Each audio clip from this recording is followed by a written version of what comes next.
Do you think he'll recover? I don't know. It's too soon to say. We should let him rest. There are thousands of bodies piling the streets. Le gouvernement a décidé de payer un camp pour les sinistrés et nous continuons à avoir... He's been very feeble for weeks. He can't get up. He doesn't speak. Do you think we should call a doctor? Call a doctor? Here? You're right. Let's just hope he wakes up one of these days.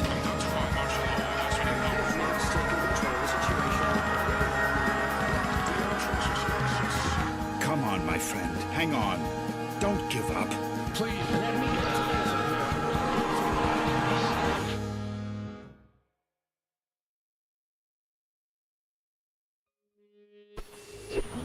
Wake up, Michael. Come on, you have to wake up.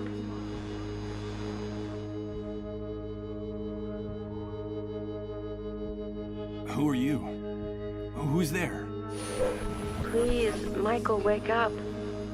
Wake up. This silence. And this darkness. Where am I? Damn it. I can't remember.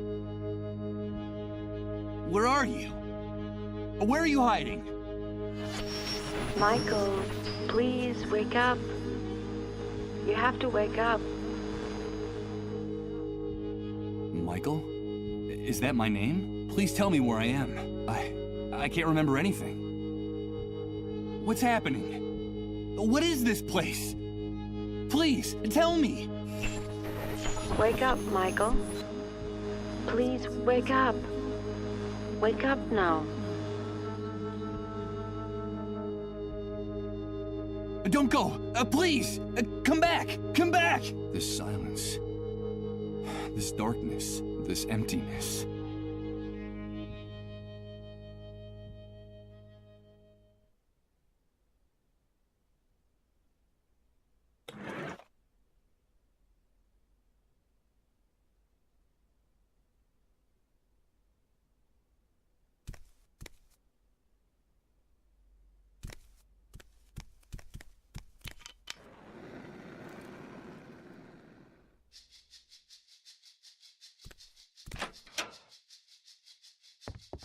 Good morning. I hope you're feeling better. But... Now don't be alarmed. I'm glad you feel strong enough to get out of bed. That's wonderful news. I must say you're looking much better, considering what you've been through, of course. Who are you? Ah, yes, of course. Forgive my manners. You've been with us for so long that I forgot that you don't know who we are. Allow me to introduce myself. My name is Rod Atkinson. I was the director of the Municipal Property Registry before, well, you know, before the world collapsed on us. Pleased to meet you, Mr. Atkinson. But... where am I? What is this place? You are in what I venture to call our home. Our humble, hopefully temporary home. This is one of the many trailers that make up the refugee camp.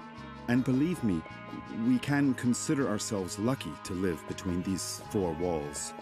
Most of the inhabitants of this hellhole, excuse my crude language, have nothing more than plastic tarps and cardboard for shelter. Wait a second. Did you say refugee camp? Yes, of course. The Facility for Temporary Accommodation of Disaster Victims is what they called it. You know, after the army declared martial law following the catastrophe. You look a little confused, if you don't mind my saying so. Do you really not know what I'm talking about? I don't know. I'm afraid not. Let me ask you. Can you tell me what I'm doing here? Yes, of course. I think we owe you an explanation. A few days after the Great Wave, we found you lying in a ditch near the airport. You were badly injured and unconscious. We couldn't just leave you there. Someone had already stolen your luggage and identification. It was awful. So we decided to take care of you ourselves and brought you here. You've been with us ever since. By the way, I should tell you that when we found you, your clothes were ripped to shreds, so we threw them away. The clothes you're wearing now are mine. You'll find more things in that wardrobe. If you need anything, just help yourself. Thank you, Mr. Atkinson. But... the Great Wave? What are you talking about? Well, what would I be talking about? That damned, excuse my language, explosion that brought ruin to all of us. The origin of this filthy new world that now seems to be our permanent reality. But do you really not remember? Do you really not remember anything about all this? I feel a little weak and dizzy, Mr. Atkinson. Excuse me. I'm afraid I can't. I can't remember a thing. I see. There have been many cases like yours in the camp. Try to rest and not to get too agitated. Well, there's one thing I can tell you. You can consider yourself fortunate. There's nothing nice to remember about recent times, believe me. You said with us. Who else lives here? Ah, yes, of course. I still haven't properly introduced my family to you. Now is a bad time, but I promise to make proper introductions later. My wife and I sleep in the other room, and, well, little Colin sleeps with us. Colin? Yes, Colin is our only child. Our one ray of hope since the catastrophe. I'm going to confess something to you. Colin is the only reason my wife and I still struggle to keep going in this new world. We would have given up a long time ago if it weren't for him. Of course. I understand. So that was your wife's voice that woke me up a few minutes ago, right? My wife? No, that's impossible. My wife has been with me in the other room the whole time. We haven't come out of there for hours. But I'm glad you're feeling better and are fully conscious now. I guess we could say you've been reborn. And although the circumstances aren't the best, simply being alive nowadays is practically a luxury. So, welcome to our home. From what you've told me, I see that you've saved my life. I'm very grateful, Mr. Atkinson. No, please. You don't have to thank us. We just did what we had to. It's our moral obligation to uphold the ethical principles of civilization in this new world. But call me Rod, please. And, well, we also did it for Colin, you see. What kind of future does he face if we accept that it's every man for himself, that no one cares about anyone else? It's a terrifying prospect, don't you think? We're just doing whatever we can to avoid that future, that's all. Rod! Rod! Please excuse me, but I have to leave you now. No, wait, please. What's happening? Don't go yet. I'm sorry, I understand that you have a lot of questions to ask me, but now isn't the time. Believe me, I promise to answer each and every one of your questions in peace and quiet later. Sorry, but I have to go. Rod, please, quickly! Okay, all right. Now that you're feeling better, you can go out and take a walk around the camp. But please, be very careful out there. The world you knew before is gone. Heed my warning, don't touch anything. Don't talk to anyone, and don't get mixed up in anything. At least until someone explains to you how things work in this new world the Great Wave left us. Everything has changed so much out there. All right. Thanks for the advice. Ah, one more thing before I go. You've been with us for quite a while now, and we don't even know what to call you. What is your name? My name? Michael. My name is Michael. Very pleased to meet you, Michael. We'll talk again later, I promise. Michael. That's what that disembodied voice called me. That must be my name. Wake up, Michael. That's all she said. Leaving me in this immense void where I can't remember anything. Great wave? New world? Refugee camp? But what the devil could have happened out there? I think it might be a good idea to go out there and take a look.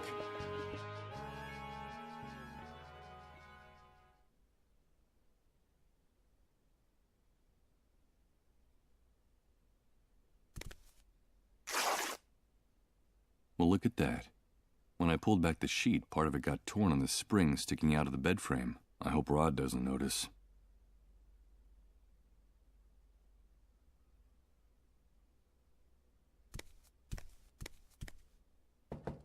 Impossible.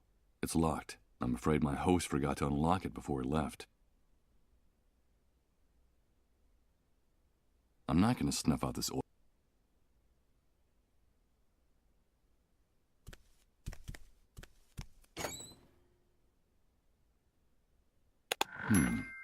There's There's a very worn old notebook hidden under the lid. The cover is practically falling off the spiral binding. It looks like someone stashed it here some time ago, and then forgot about it.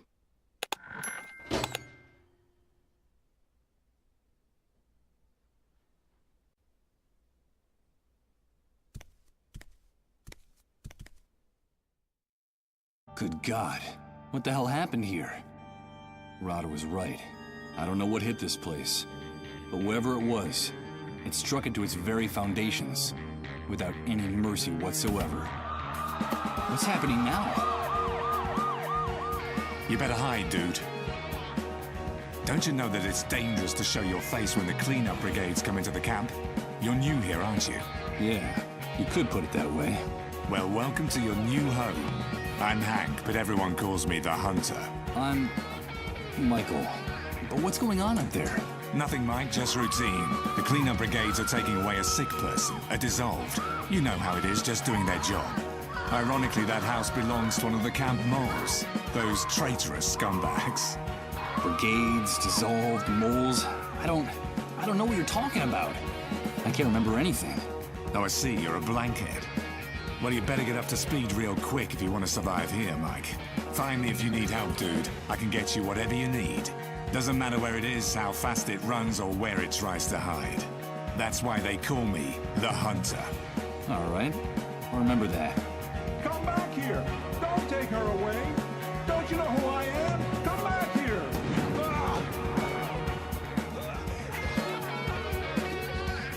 They shot that poor man in cold blood.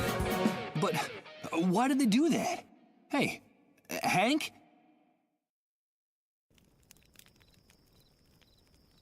I'm afraid he's gone.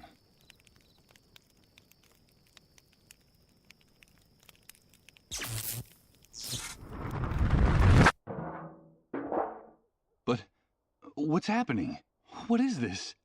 What the hell's going on here? Good God. I think I'm starting to lose my mind.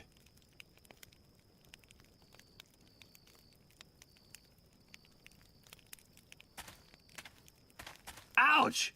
Damn it! This vacant lot is full of trash and broken glass. I managed to rip open the sole of my foot and a rusty nail.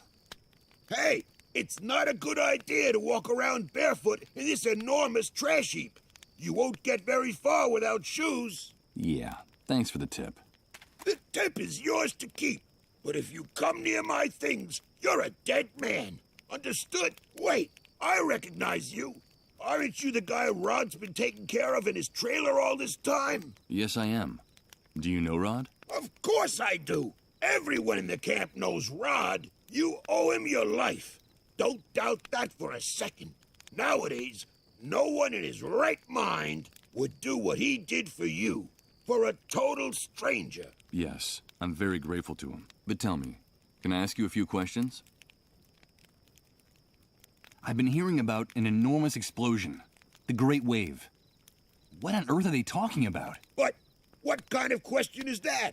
Where have you been all this time? Sleeping in a cave? Well, you could say that. The Great Wave is the reason we're confined here like animals. The entire world went to hell in a handcart that day, and we went with it. I've been able to see that with my own eyes. Can you tell me anything else? Okay, I'll tell you what I know. The Great Wave hit us one Friday afternoon right out of the blue. I remember it perfectly because I'd just come out of an important meeting at that precise moment. I'd made a lot of money from a very fat contract. Yes, sirree, Bob. Very, very fat. First, we felt the ground quaking, as if a volcano was about to erupt right under our feet. I had to get out of my car and run. Then came the explosions. Glass broke. Buildings toppled. And then for weeks, the stench of corpses rotting in the streets. In just a few hours, that damn Great Wave set us all, with our businesses, our money, and our convertibles, straight back to the Dark Ages. The Dark Ages? Of course! Are you surprised? In a matter of minutes, we were left with no electricity, No water, no communications. And after the initial chaos, the dissolved started to show up. And that horrible gash opened up in the sky. That stupid breach up there that no one in this hellhole has bothered to explain to us. The fact is that the remains of the old system only held up for a few weeks.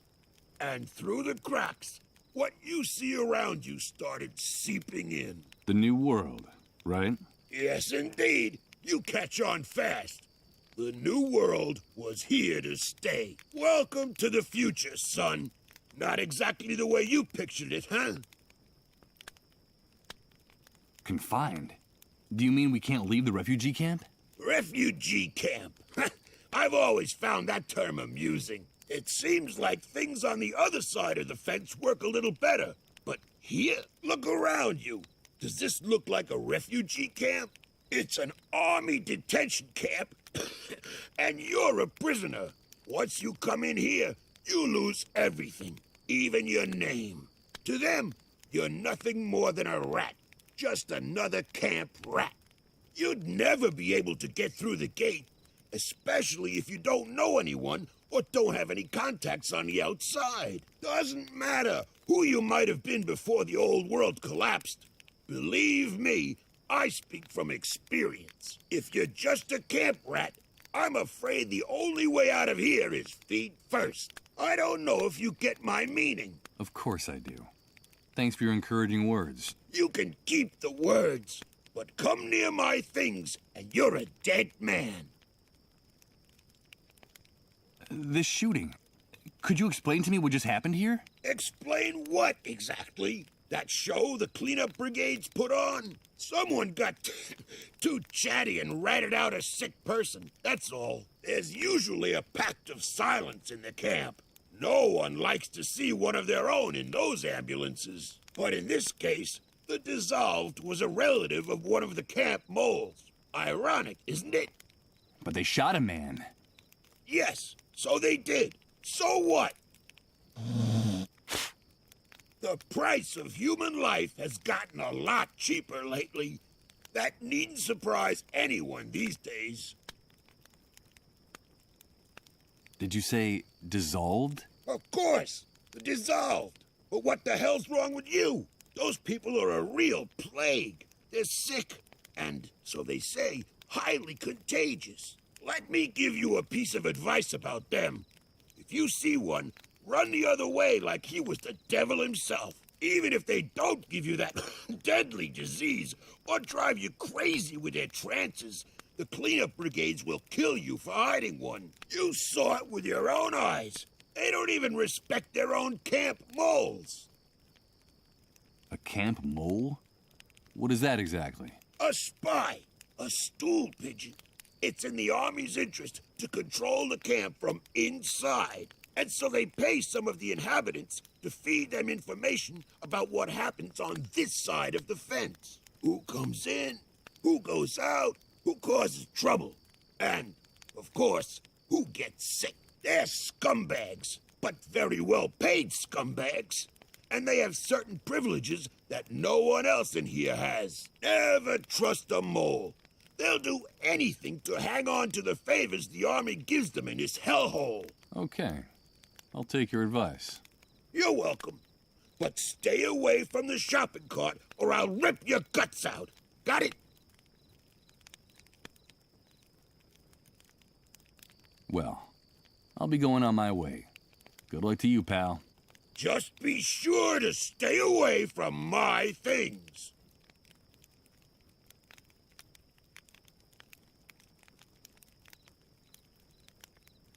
No. With my foot in the... I think it would... A bunch of I can't... Hey, you! Don't even think of... Stay away from my stuff, or I swear I'll rip your guts out with my bare hands. Okay, calm down. I won't touch anything.